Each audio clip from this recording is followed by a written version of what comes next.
Welcome to the Daily Current Affairs by CivicCentre IAS, where we try to discuss the important articles from the Hindu, the Indian Express and the PIB from the UPSC CSC prelims perspective. Displayed are the list of articles which we are going to discuss in today's video. The first article of the day says that in a landmark initiative to modernize India's civil services, Prime Minister Narendra Modi inaugurated the Karmayogi Sapatah, which is the National Learning Week at Dr. Ambedkar International Centre in New Delhi on 19th October 2024. In this context, let us talk about the Karmayogi Sapatah. See, Prime Minister Narendra Modi inaugurated Karmayogi Sapatah at Dr. Ambedkar International Centre at New Delhi on 19th October 2024. Know that this National Learning Week is part of Mission Karmayogi, which is an initiative to modernize the India's civil services by fostering a culture of continuous learning and capacity building among over 30 lakh central civil servants. If we have to look at the objectives, firstly, to connect the civil servants' work to national priorities and missions. Secondly, to encourage ongoing skill enhancement across ministries and sectors. And lastly, to promote active learning and collaborative engagement within the government. Furthermore, with respect to the learning components, each participant commits to at least 4 hours of competency-linked learning involving IGOT courses, daily webinars, ministry-specific programs. Significantly, the learning modules support the 4 guiding principles of Mission Karmayogi, known as the Char Sankalpa, which are Vikasa stands for growth, Garva means pride, Kartavya means duty, and Ekata means unity. Know that civil servants are encouraged to choose courses from mandatory lists, role-based training, ministry-endorsed options, or self-selected topics that align with their career goals and areas of improvement. Then, moving on to talk about the Mission Karmayogi. See, Mission Karmayogi aims to create a structured, competency-based learning ecosystem for civil service officials, enabling anytime, anywhere learning and competency tracking. Furthermore, this mission is a shift from a rules-based to a roles-based HR management system, ensuring the right person is in the right role at the right time. What is the need for the reform? See, the challenges in the current system are: firstly, limited sporadic training interventions. Secondly, siloed approach lacking a unified vision. Thirdly, absence of a lifelong learning culture. And lastly, restricted knowledge sharing, limiting collaboration. So, the key goals are to establish a digital ecosystem for continuous learning and to support the structured competency assessments and career path management. Then, talking about the IGOT platform. See, the IGOT, which stands for Integrated Government Online Training Platform, hosts over 1400 courses facilitating structured development of civil servants through common recommended courses, role-based learning, ministry recommended courses, and self-selected courses. The second article of the day says that the total person days generated between financial year 2006-07 to financial year 13-14 were 1660 crore, whereas the total person days between financial year 14-15 to financial year 24-25 has been 2923 crore under the MGNREGA scheme. In this context, let us look at the key developments with respect to it. Firstly, talking about the Aadhar seeding and payment systems. See, 13.10 crore active workers, or 99.3 of the total 13.8 crore are Aadhar seeded. Furthermore, payments are created directly to workers' bank accounts using Aadhar linked accounts. Know that this reform minimizes transaction failures, speeds up payment process, reduces errors, and enhances accountability. Also, for the non-ABPS enabled accounts or failed transactions, the NAC payment mode at NREGA soft regenerates transactions, providing an alternative to ABPS. Then, if we look at the budget allocation or wage rates, see the highest allocation to date with 86,000 crore increased from 33,000 crore in financial year 13-14. Furthermore, the minimum average wage rate for financial year 24-25 rose by 7%, reaching 279 rupees from 155 rupees in financial year 13-14. Then, with respect to employment and demand for work, see the Mahatma Gandhi National Rural Employment Generation Guarantee Act ensures 100 days of wage employment to rural households volunteering for unskilled labor. So, from financial year 2006-07 to financial year 24-25, total person days generated reached 2,923 crore. Know that the states or UTs can adjust the labor budgets based on local needs as MGNREGA is a demand driven. Contrary to the reports of a 16% dip in rural employment demand, MGNREGA does not fix percent day targets and it adjusts based on ground demand. Then, with respect to the job card management, see, continuous job card verification ensures accuracy. So the job cards are cancelled only if fraudulent, duplicate, unclaimed, or no longer needed. Significantly, in financial year 2024-25, 32.28 lakh job cards were deleted, reflecting a net addition in some states. Example Andhra Pradesh, where 58,000 new workers were added. Then there is National Mobile Monitoring System, under which from 1st January 2023, NMMS requires real-time attendance with geotagged photos for transparency. Notably, offline attendance is permitted in remote areas and manual attendance can be approved for exceptional cases. Know that the coverage in financial year 24-25 attendance was digitally recorded for 95.66% of worksites. Lastly, with respect to the wages and payment timelines, see, the MGNREGA aims to ensure wage payments within 15 days. Currently, 97% of the fund transfer orders meet this timeline. Furthermore, delay compensation is available with 5.27 lakh rupees paid in financial year 2024-25 across 27 states or UTs. Notably, wage rates are adjusted annually based on the consumer price index for agricultural labor. So, states can pay higher than the central wage rate. The next article says that India will have its own space station by 2035, which will be known as Bharatiya Antriksh Station. Significantly, the MOU outlines several key initiatives, including the establishment of a Bharatiya Antriksh Station and unveiling the BioE3, which stands for Biotechnology for Economy, Environment and Employment Policy. In this context, let us talk about the BioE3 Policy. See, the Union Cabinet chaired by Prime Minister Narendra Modi approved the BioE3 Policy by the Department of Biotechnology, aiming to foster high-performance biomanufacturing to address economic, environmental and employment goals. Now, if we look at the key features of the BioE3 policy, first is innovation-driven R&D and entrepreneurship support, under which the objective is to accelerate the development and commercialization of biotechnological innovations. For this, establishment of biomanufacturing and bio-AI hubs and biofoundries to support innovation in biomanufacturing. Second one is green growth and regenerative bioeconomy, under which the goal is to promote regenerative models of growth to support a circular bioeconomy. Know that it is in alignment with the initiatives like net zero carbon economy and lifestyle for environment, pushing India towards a sustainable and eco-friendly growth path. Then through the workforce expansion and job creation, the focus is on developing a skilled workforce and creating employment opportunities in biotechnology and biomanufacturing sectors. Lastly, the Sustainable Development Vision, under which the policy supports a sustainable, innovative future for India, positioning it as a global leader in addressing challenges like the climate change, food security, and human health. Furthermore, these are the strategic focus areas of BioE3 policy. See, the policy prioritizes biomanufacturing in areas critical to national and global priorities, which are high-value bio-based chemicals, focusing on innovative, sustainable production methods, biopolymers and enzymes, supporting eco-friendly alternatives to traditional polymers, then smart proteins and functional foods, addressing the food security with sustainable and nutritious options, then precision biotherapeutics, advancing tailored therapies for better healthcare outcomes. Next, the climate resilient agriculture, promoting sustainable agriculture practices that can withstand environmental changes. Next, carbon capture utilization, under which developing technologies for efficient carbon capture and its reuse. And lastly, marine and space research, supporting explorations in marine biology and space biotechnologies. The next article says that Congress on Sunday took a swipe at Modi government over India reported being ranked 176 out of 180 countries on the Nature Conservation Index and asked whether the bona fides of Israel's Ben Gurion University that has co-developed the index should also be questioned.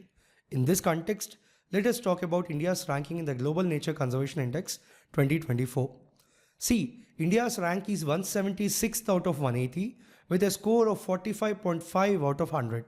So, the top 5 worst performers are India, Micronesia, Iraq, Turkey and Kiribati.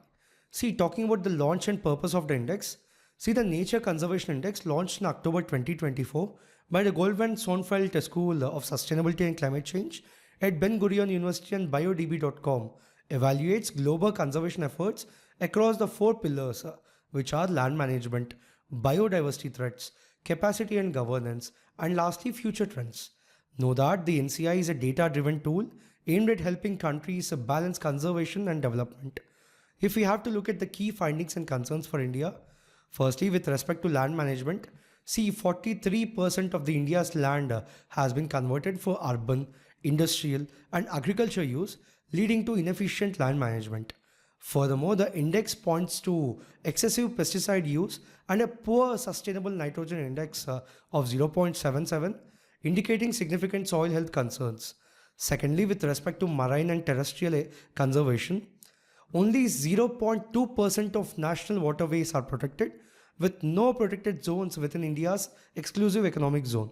Notably, while 7.5% of India's terrestrial area is protected, habitat loss and fragmentation continue to threaten biodiversity, particularly due to agriculture, urbanization, and infrastructure projects. Then, with respect to biodiversity and habitat loss, between 2001 and 2019, India lost 23,300 square kilometers of tree cover.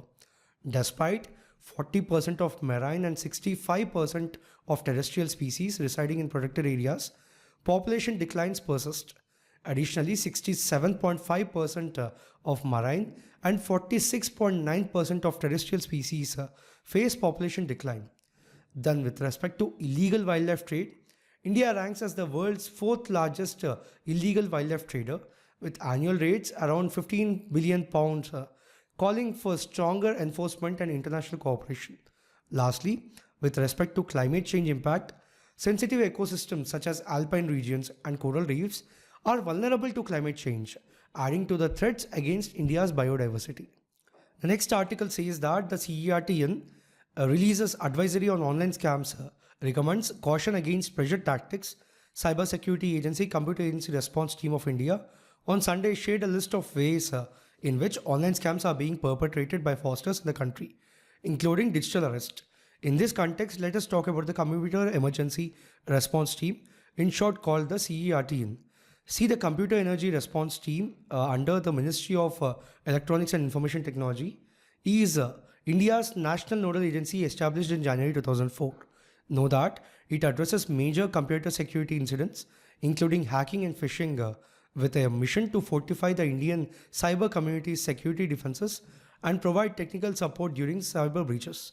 Designated as the National Agency for Cyber Security under the Information Technology Amendment Act of 2008, CERT-In's mandate includes, firstly, incident management and coordination, under which coordinating responses to cyber incidents across the Indian cyber community, and implementing emergency protocols to mitigate cyber security threats. Secondly, information collection and dissemination, under which gathering and analyzing cyber incident data to better understand and manage security threats, and exchanging technical information on cyber threats to enhance security awareness and preventive measures among organizations. Then cybersecurity alerts and forecast, by issuing forecasts and alerts on potential cyber threats and publishing guidelines, advisories, vulnerability notes, and white papers on best practices for cybersecurity. Then, cybersecurity guidelines and standards, by establishing standards and practices for information security covering prevention, response, and reporting, and enhancing security awareness in the cyber community to counteract and prevent potential cybersecurity breaches. Lastly, performing any additional functions as prescribed to support national cybersecurity objectives. Now, what is the role and importance of CERT-In? See, it provides support and guidance to organizations during security incidents. Secondly, it promotes a proactive awareness and readiness within the Indian cyber community to counter cyber threats. And lastly, it functions as a critical component in India's cybersecurity infrastructure, supporting resilience against cyber threats. The next article says that the foreign investors have continued selling in Indian market, pulling out a massive 85,790 crore from equities this month due to Chinese stimulus measures, attractive stock valuations, and elevated pricing of domestic equities. In this context, let us talk about foreign portfolio investors. See, the foreign portfolio investors refers to the purchase and holding of a wide array of foreign financial assets by investors seeking to invest in a country outside their own. Some of the examples of FPIs include stocks, bonds, mutual funds, exchange traded funds, American depository receipts, and global depository receipts. Know that FPI is part of country's capital account and is shown on its balance of payments. Significantly, FPI generally intends to invest money into the foreign country's stock market to generate a quick return. Know that in India, foreign portfolio investment is regulated by the Securities and Exchange Board of India. Notably, FPI in India refers to investment groups or foreign institutional investors and qualified foreign investors. Now, what drives the flow of FPI into a country? See, the factors such as economic stability, growth prospects, favorable regulatory environments, and attractive returns draw FPI into a country. But there are risks associated with FPI like currency fluctuations, political instability, different regulatory environments, and economic volatility in foreign market. Notably, FPI is often referred to as hot money because of its tendency to flee at the first signs of trouble in an economy. Also remember that FPI is more liquid, volatile, and therefore riskier than FDI. The next article says that Indians lost 120.3 crore in digital arrest frauds, which was highlighted by Prime Minister Narendra Modi on Sunday in the first quarter of this year alone. According to the Ministry of Home Affairs, which monitors the cybercrime at central level through the Indian Cybercrime Coordination Center, digital arrests have of late become a prevalent method of digital fraud. Furthermore, many of those carrying out these frauds are based in three contiguous Southeast Asian countries, which are Myanmar, Laos, and Cambodia. In this context, let us talk about the I4C. See, the Indian Cybercrime Coordination Center, also called the I4C, is an initiative of the Ministry of Home Affairs under the Government of India to deal with the cybercrime in the country in a coordinated and comprehensive manner. Furthermore, I4C focuses on tackling all the issues related to cybercrime for the citizens, which includes improving coordination between various law enforcement agencies and the stakeholders, driving change in India's overall capability to tackle cybercrime and to improve citizen satisfaction levels. Know that the India Cybercrime Coordination Center scheme was approved on 5th October of 2018. So, since its rollout, it has worked towards enhancing the nation's collective capability to tackle cybercrimes and develop effective coordination among the law enforcement agencies. Furthermore, the I4C was dedicated to the nation on 10 January 2020 by the Honorable Home Minister. Now, if we have to talk about the objectives of I4C, firstly, to act as a nodal point to curb cybercrime in the country. Secondly, to strengthen the fight against cybercrime committed against women and children. Thirdly, to facilitate easy filing cybercrime related complaints and identifying cybercrime trends and patterns. Furthermore, to act as an early warning system for law enforcement agencies for proactive cybercrime prevention and detection. Then, awareness creation among public about preventing cybercrime. And lastly, assisting states or UTs in capacity building of police officers, public prosecutors, and judicial officers in the area of cyber forensic, investigation, cyber hygiene, cyber criminology, etc. The next article says that the first thing that catches the eye of a Dinosaur Fossil Park and Museum in the village Rayoli in Gujarat's Balasinore Taluka are the overgrown bushes. See, let us talk about the Dinosaur Fossil Park. See, the Dinosaur Fossil Park and the Museum in Rayoli of Gujarat contains life-size statues of those giant creatures, and further excavations have found that a squat, thick-legged, heavy-bodied carnivorous dinosaur with a crested horn, Rajasaurus narmandensis, king of the Narmada. Know that this creature belonged to the carnivore family of Tyrannosaurus rex. Now, talking about its significance, see, the Geological Survey of India recently visited to promote the site for a UNESCO Geoheritage tag, recognizing its importance since the discovery of dinosaur bones and eggs in the 1980s. However, plans for expansion and improvement are hindered by its location on reservoir forest land and nearby development projects, like a lift irrigation pipeline, which experts warn could threaten the fossil site. Notably, the museum, inaugurated in phases between 2019 and 2022, includes advanced displays but struggles with the maintenance issues attributed to structural problems and inconsistent government funding.